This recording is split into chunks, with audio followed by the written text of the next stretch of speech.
Okay, we're moving into this new topic known as integration by substitution. So here's the deal. We have done or gone over a few lectures on integrating, anti-differentiating. And so far so good. But occasionally we come up against problems that they're asking us to take the integral of that are not so easy to do. For instance, if I look at this first example, I notice that I have a product. I have in parentheses 8 plus x to the third to the power of 5, and it's being multiplied by 3x squared. Now, the only product that we've been dealing with is like a 16x. We haven't had a product where each part of the product had a variable in it. So this makes it a little challenging for us because we don't have a technique, we don't have a rule to help us go backwards on a product or even a quotient function. So here's the deal. We have a technique known as substitution that we're going to use to help us rewrite the original product problem and hopefully make it more manageable. So it's known as substitution because I am going to make some substitutions. Now here's the idea behind this. I am hoping that one of these parts of the product is a derivative of the other. That's what I'm hoping. I am hoping that one of these parts of the product is a derivative of the other. I'm hoping that maybe what's in parentheses, which is 8 plus x cubed, is the derivative of 3x squared. Or maybe the 3x squared is the derivative of 8 plus x cubed. Now, sometimes it's obvious and sometimes it's not, so you just got to pick one and see what happens. But in this case, it's a little bit obvious, yes? All right, so here's what I'm going to do. I am noticing that 3x squared is definitely a derivative of x to the third. Agreed? So here's what I'm going to do. Just watch, don't write yet.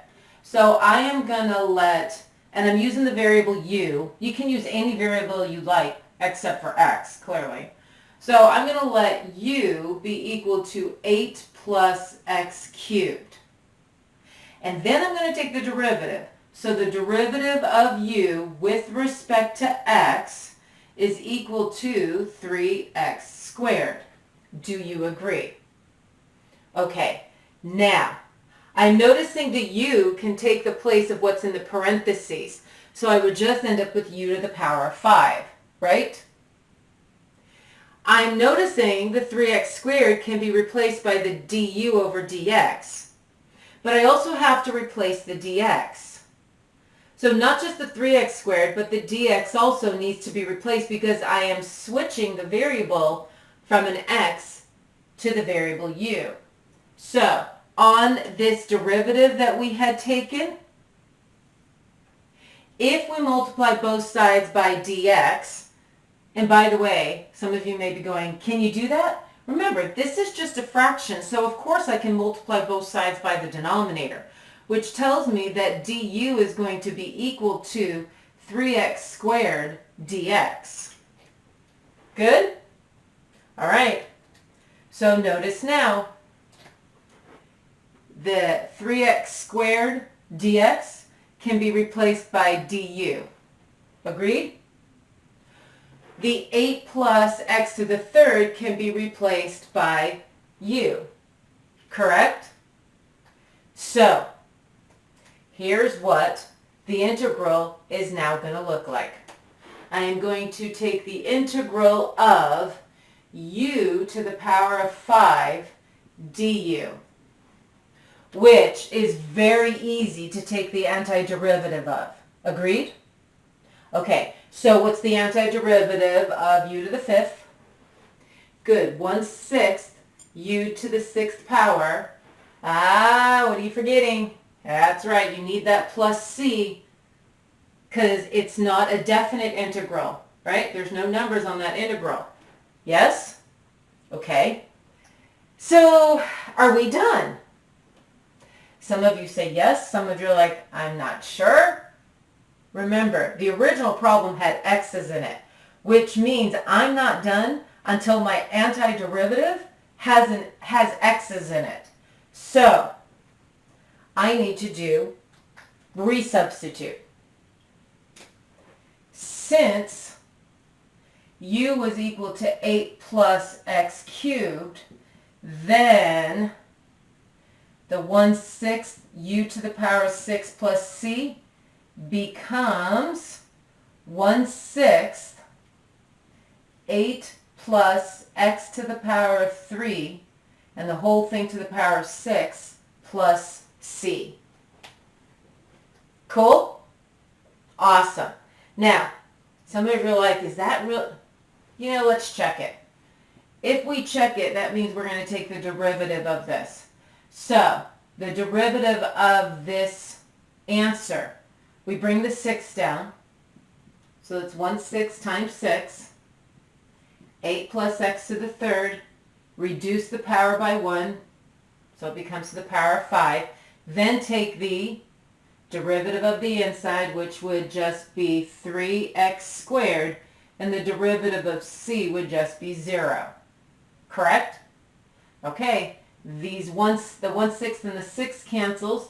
So I am left with 8 plus x to the third, the whole thing to the power of 5, times 3x squared, which is what was my original problem. Cool? Yeah, it's a pretty neat little technique, isn't it? You just have to be able to recognize which one is a derivative of the other to make the substitution work. Got another one. Here's another problem. And I'm noticing that they're asking me to take the antiderivative of a product. In parentheses, I have x squared plus 7, the whole thing to the power of 6, times 2x dx. So since I have a product, this is a good indication for me to use the substitution technique. Got it? If it's a product or a quotient, I'm going to want to use that substitution technique as long as both parts have a variable in it. Got it? Okay. Which means I'm hoping one of these parts of this product actually is a derivative of the other. So take a good look at what's in parentheses and take a good look at what's outside the parentheses and tell me what you would like us to let u be equal to. Ah, good. You're like, what's in the parentheses? So that would be x squared minus 7, right? So that means when you take the derivative of u with respect to x, what are we going to get?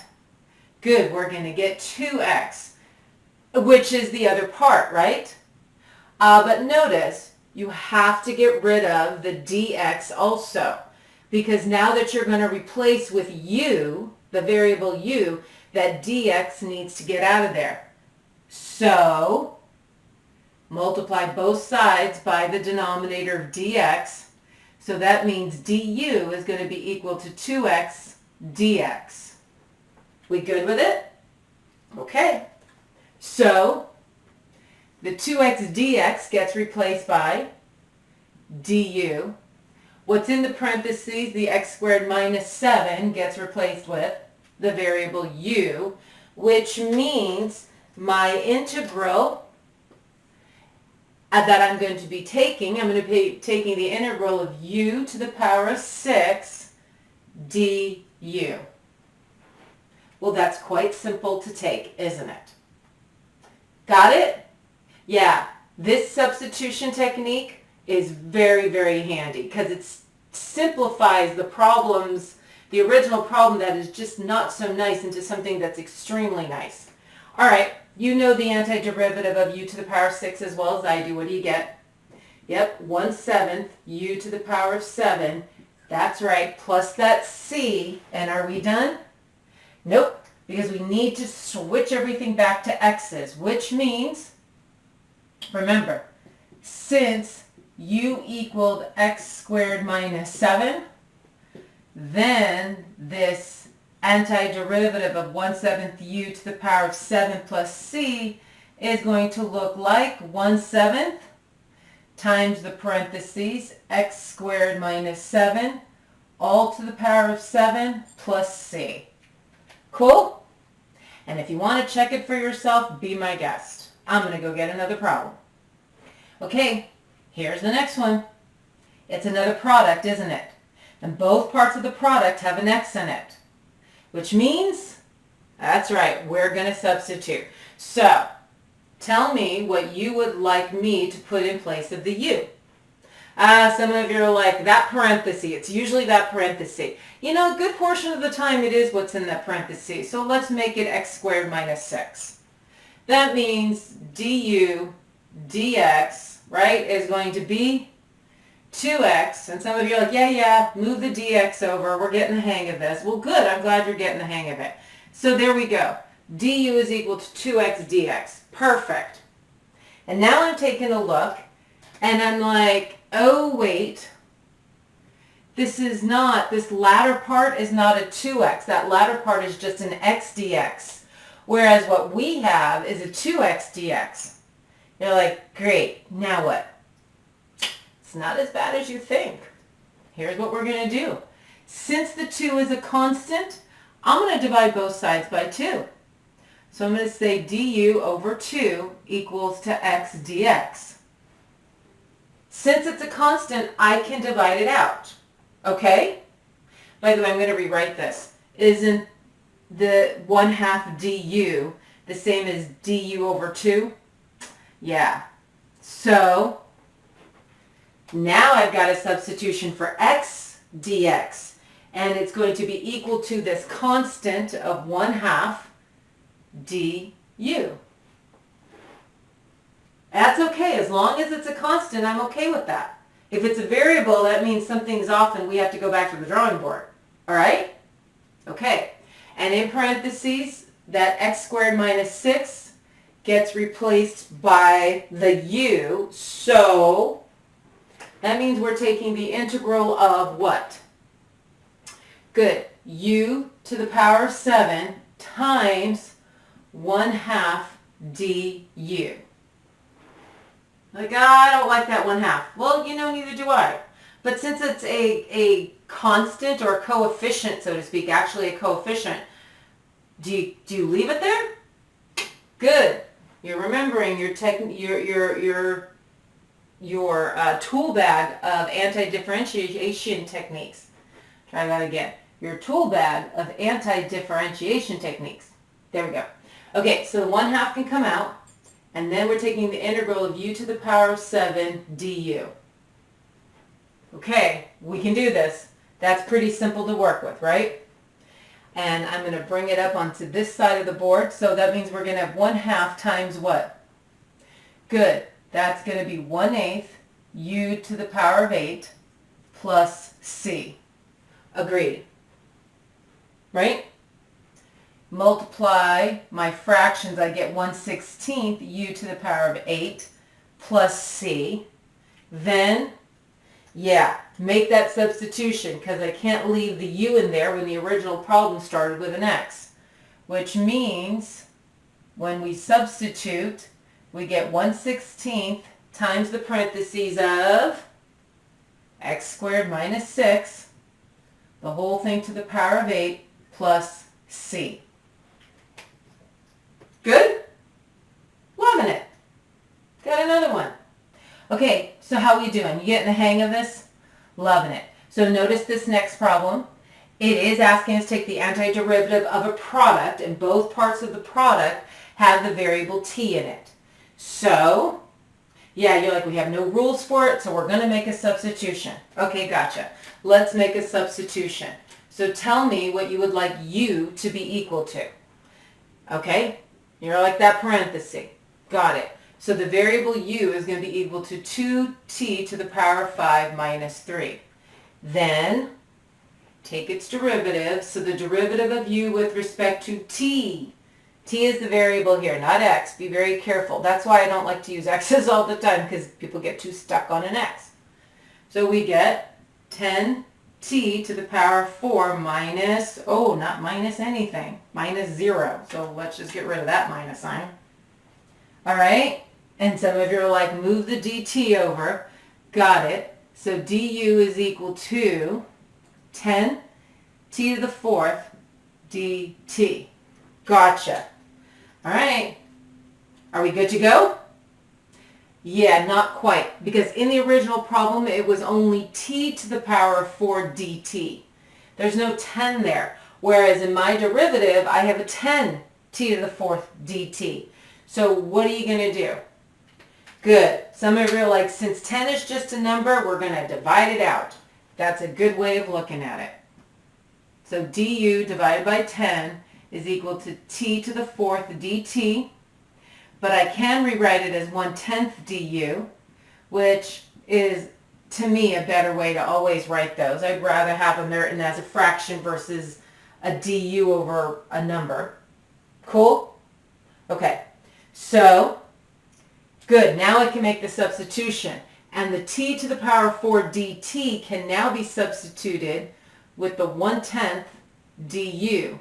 And in that parenthesis, the 2t to the 5th power minus 3 can be replaced by that variable u. Awesome. So, what are we taking the integral of? We're taking the integral of u to the power of 5 times 1/10 du. Good? Now what? Yeah, take the 1/10 out. Since it's just a coefficient, it's not going to matter if it stays. Nothing is going to change. Then, antiderivative of u to the 5th. So I have 1/10, and in parentheses, what is the antiderivative of u to the 5th? Good. 1/6 u to the power of 6. Yep, remember that plus c. So, good. We get 1/60th u to the power of 6 plus c. Done? Ah, no.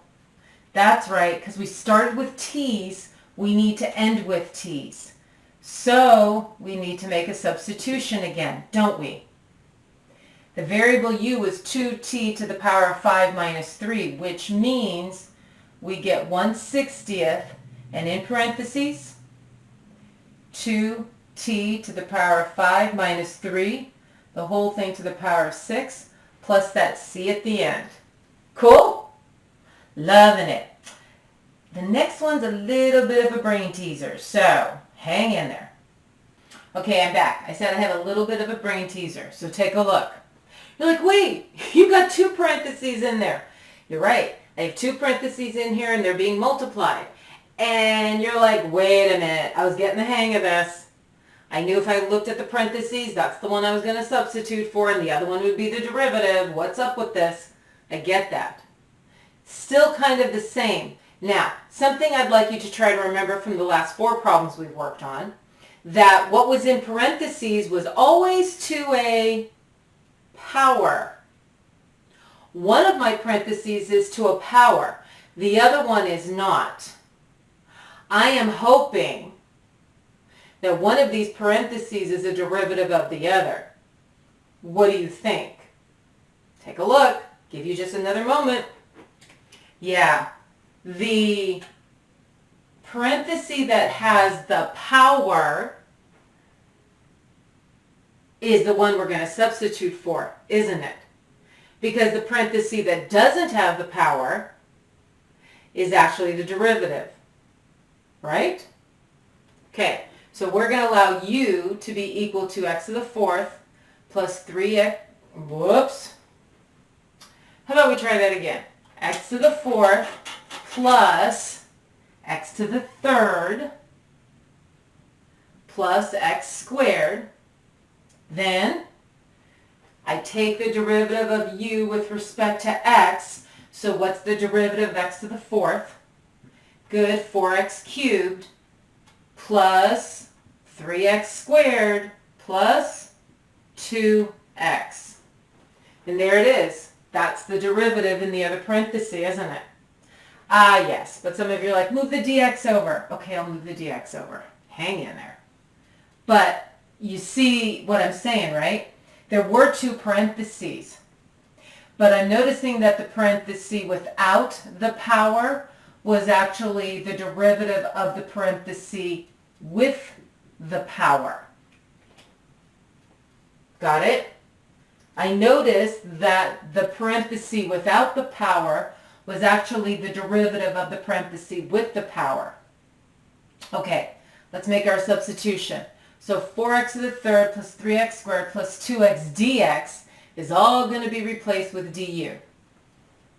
And that first parenthesis of x to the fourth plus x cubed plus x squared, all going to be replaced by u. So I think this is going to look pretty nice and simple. So what are we taking the integral of? U to the power of 7 du. Yay! You like this technique? So do I, trust me. Okay, so antiderivative of u to the 7th. 1/8 u to the power of 8 plus c. Then what? Yep, make the substitution. And it becomes 1/8, and in parentheses, x to the fourth plus x cubed plus x squared, all to the power of 8, plus that c. Cool? Awesome. The next one is a little bit more of a brain teaser. All right, here's the next problem. You're like, wait, there's an e, and there's no parentheses. You're right. There's the base e, and there's no parentheses. So here's the deal. There's a lot of possibilities you can try here. But I need you to be very observant. Look at the two parts of this product. One part is just x to the third. The other part is e to the power of x to the fourth. One of these is a derivative of the other. Some of you are like, wait, those x's, yeah. My question to you is this. You know, in the last few problems we've done, we were replacing the parenthesis, and that parenthesis had a power. We never touched the power, did we? We replaced the base, but we didn't touch the power. Well, why can't we go opposite? Why can't we leave the base alone and replace the power instead? If it worked one direction, couldn't it work in the opposite direction? That's right, it can. So I'm noticing that the power of x to the fourth, doesn't it have a third degree derivative? There is my brain teaser. My brain teaser is, in this case, we're going to switch our thinking. We're going to leave the base alone, and we're going to deal with the power only. Good? All right. So in this particular case, I'm going to let the variable u be equal to x to the power of 4, which means the derivative of u with respect to x will be equal to 4x cubed. I know, move the dx over. So the derivative du is equal to 4x cubed dx. Ah, yes. You're like, wait, there's no 4 in the original problem, which means the derivative of u is going to be divided by 4, and that's going to be x cubed dx. And I know you'll let me write it as a 1/4 du equals x cubed dx. Right? Okay. Now, on the original integral, I'm going to do a little rearranging. Since it's a product, I can write things in the reverse order.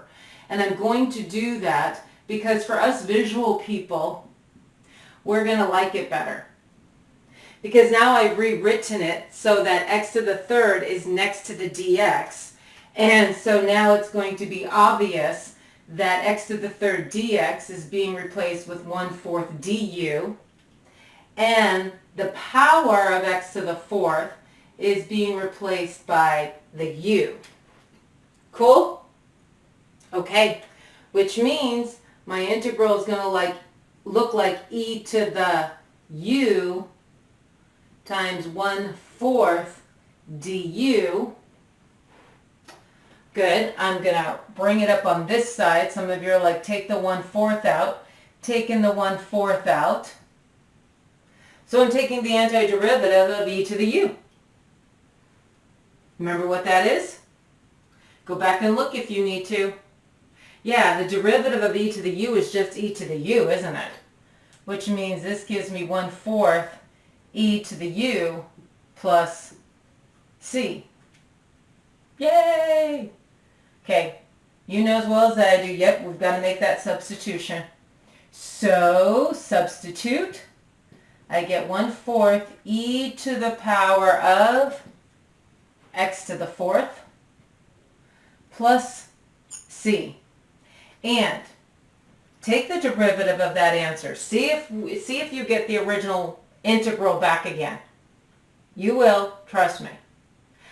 Got another one. Okay, got another one. So what do you notice? You're like, there's that base e again. You're right, there's that base e again. But remember, sometimes we have to think in the opposite direction, right? We have to think opposite direction. So sometimes we need to leave the base alone and look at the power. Yeah, the power is a negative t squared. And this part, this e to the negative t squared, is being multiplied by a t, isn't it? So, all right, you saw it. So we're going to let u be equal to negative t squared, and du dt equals negative 2t. Good, there's that t I'm looking for, right? Okay. And yes, let's move the dt over. So it's negative 2t dt. Oh, but wait, you're like, I don't see a negative 2. So, divide it out. So you know as well as I do, it's going to be a negative 1/2 du equaling t dt. Cool? All right. Now, on the original integral, I'm going to do a little bit of switching of the order. Since it's multiplication, it won't make a difference. So we're going to have e to the negative t squared times t dt. So now it's more obvious to me that we are going to replace the t dt with negative 1/2 du. And the negative t squared is going to be replaced with the u. Okay? Okay. So our integral is going to be e to the power of u times negative 1/2 du. Yeah, get the negative 1/2 out of there. So you're just taking the integral of e to the u. Well, what's the integral of e to the u? E to the u. So we end up with negative 1/2 e to the u plus that constant c. Are we done? Nope. We have to make that substitution and put the t's back in. So we get negative 1/2 e to the negative t squared plus c. Cool? So these last two problems, we left the base alone and touched the exponent, dealt with the exponent. The first few problems, we substituted the bases and left the exponents alone. So sometimes you've got to look. Is it the base that it's going to substitute for, or is it the power I'm going to substitute for? Depends on how it's written. Okay, got another little brain teaser for you. Okay, so I'm back. We are taking the integral of 5 over 5x plus 7 dx. And you're like, okay, that's a pretty simple problem. It's not a product. You're right, it's not a product. In this particular case, it's a quotient. But you're like, only the denominator has the x, the numerator doesn't have the x. So can't I just pull out the 5 from the top? You could pull out the 5 from the top, absolutely. And so you'd end up with 1 over 5x plus 7.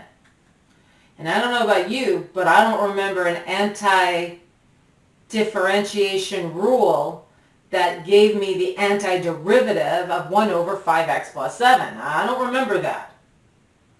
So here's the deal. Just watch a second. Even though the 5 in the numerator doesn't have a variable, I'm noticing that it is the derivative of 5x plus 7. Isn't it? So just watch a sec. So I'm going to let u be equal to 5x plus 7, which means the derivative of u with respect to x is just going to be 5, isn't it? And yes, I'm going to move the dx over, so the derivative of u, so du equals 5 dx. With me? So I can rewrite this as the integral of 1 over 5x plus 7 times 5 dx, couldn't I? Sure, I can take the 5, so to speak, and write the 5 and the 5x plus 7. I can write them as two separate fractions.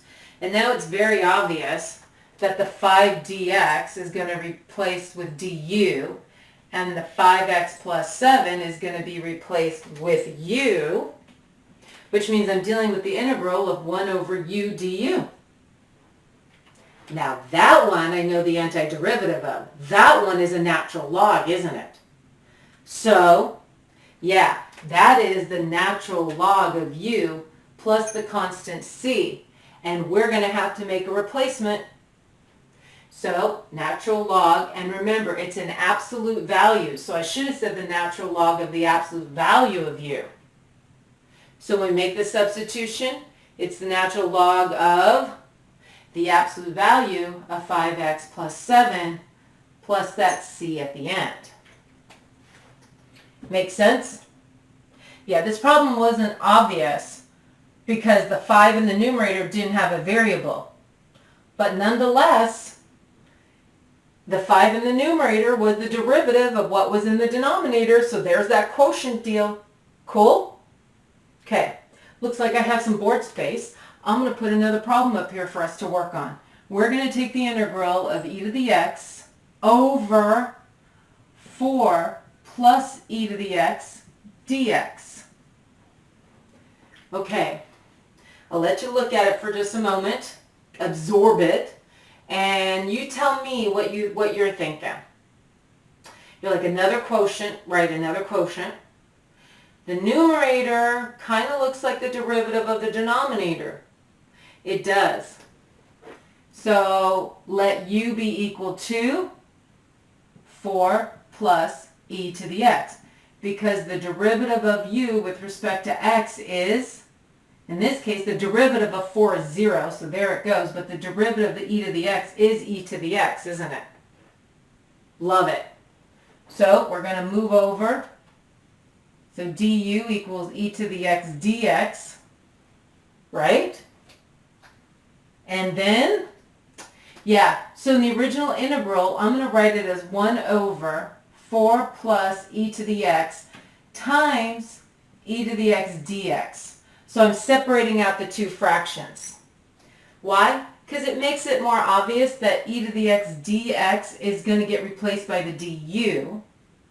And the 4 plus e to the x is getting replaced by u.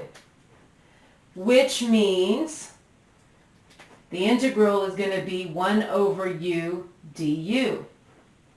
Like, hey, just like the last one. So what's the antiderivative of 1 over u? The natural log of the absolute value of u plus that constant c. And making the substitution means we're taking the natural log of 4 plus e to the x in absolute values plus c. Good? Loving it. Got another one. Let's look at this next one. We have the antiderivative, or I should say we have the integral of the natural log of x squared over x dx. So there's a couple of things going on here. One of the things that is going on here is a property of logs that we may or may not remember that we should actually implement because it will make this problem a lot easier to work with. And that property is when you have a log and you're taking the log of a base that has a power.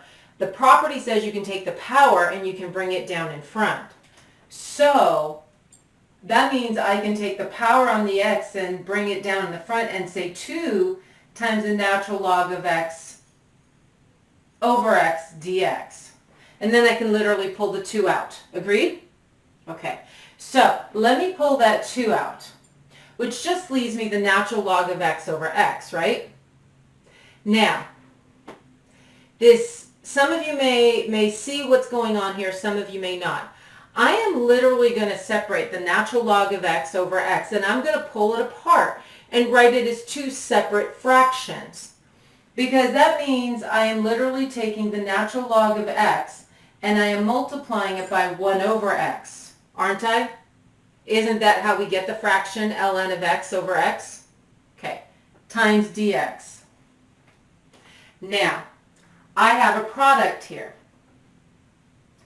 It may be more obvious when it's written in this format if one of those is a derivative of the other. And yeah, one of those is a derivative of the other, isn't it? So, what are you going to let u be equal to? Because I have a product here.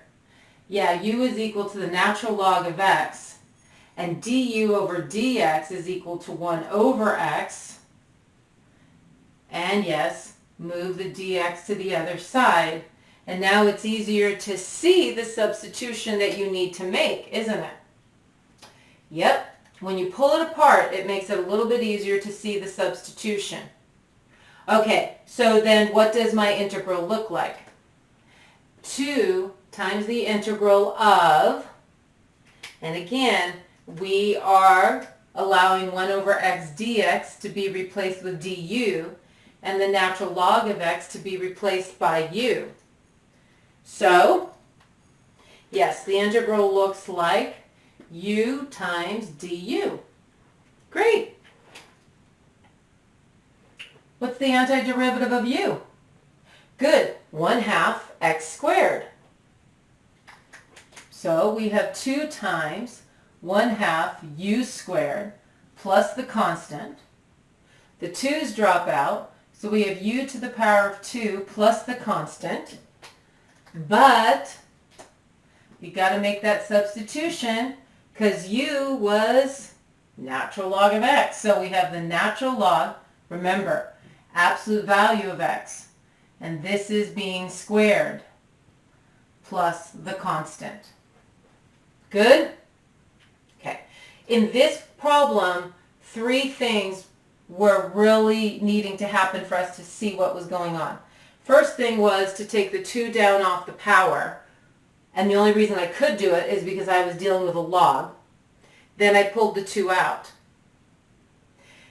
And separating the natural log of x over x, splitting them apart, and writing them as ln of x times 1 over x allowed me to visually make it more obvious that one of them was the derivative of the other. So those were kind of like the 3 things wrapped in a nutshell here. Okay with that? Good. Got another one for us.